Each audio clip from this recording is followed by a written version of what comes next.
محترم ناظرین، السلام علیکم ورحمۃ اللہ وبرکاتہ۔ امید ہے کہ آپ سب خیریت سے ہوں گے۔ اللہ تبارک و تعالی آپ سب کو اپنے حبیب کے صدقہ طفیل میں سلامت رکھے۔ ناظرین، آج کے میرے اس ویڈیو میں آپ کی خدمت میں لے کر حاضر ہوا ہوں کہ کرسمس ڈے منانا کیسا ہے اور اس کو کس وجہ سے مناتے ہیں، اس کا مطلب کیا ہے۔ تو ناظرین، آپ ویڈیو میں آخر تک بنے رہیں تاکہ مسئلہ آپ کو اچھی طرح سمجھ میں آ جائے۔ آپ ویڈیو کو ذرا سا بھی اسکپ نہ کریں کیونکہ آپ اچھی طرح مسئلہ سمجھ نہیں پائیں گے۔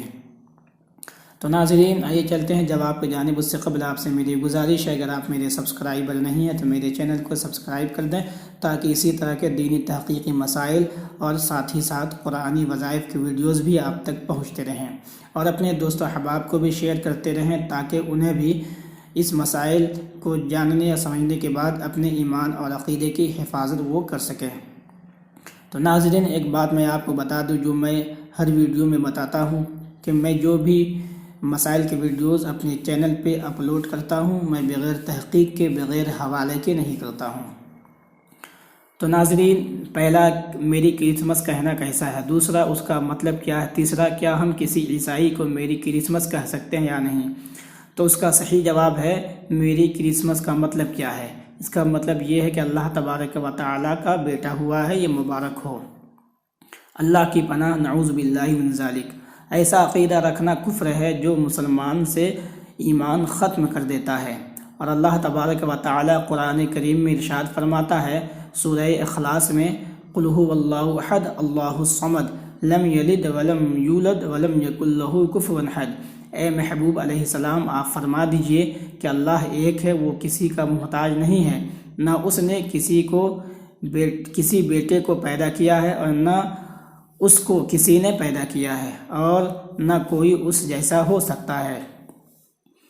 تو ہم مسلمان ہیں، ہمیں میری کرسمس نہیں کہنا چاہیے۔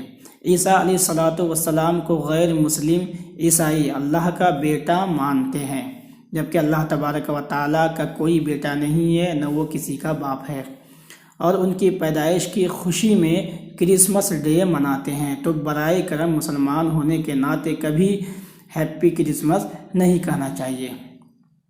25 دسمبر کو یہ کرسمس ڈے منایا جاتا ہے۔ اس موقع پر سوشل میڈیا اور ٹی وی میڈیا پر اس تہوار پر مشتمل کسی بھی قسم کا کوئی پروگرام اور نیوز ہرگز مت سنیں، نہ دیکھیں، اور اپنے بچوں پر بھی نظر رکھیں کہ وہ اس میں شامل نہ ہوں۔ بالخصوص اسکول، کالج، یونیورسٹی میں کرسمس ڈے پروگرام رکھے جاتے ہیں اور انہیں سیلیبریٹ کیا جاتا ہے۔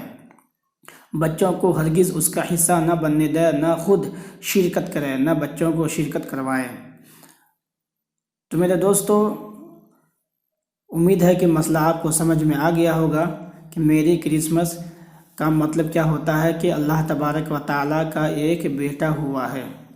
تو اللہ تبارک و تعالیٰ کے بارے میں ایسا عقیدہ رکھنا کہ اللہ کا ایک بیٹا ہے یا وہ کسی کا باپ ہے، یہ سراسر کفر ہے، آپ کے ایمان کو کھا جاتا ہے۔ تو ناظرین، اگر شرکت نہ کی جائے، ویسے ہی اس دن کی تعظیم کرے اور عیسائی کی ان خرافات کو اچھا سمجھے تو کفر ہے، یہ بھی کفر ہے۔ یعنی کرسمس ڈے کو اچھا سمجھے، یہ بھی کفر ہے۔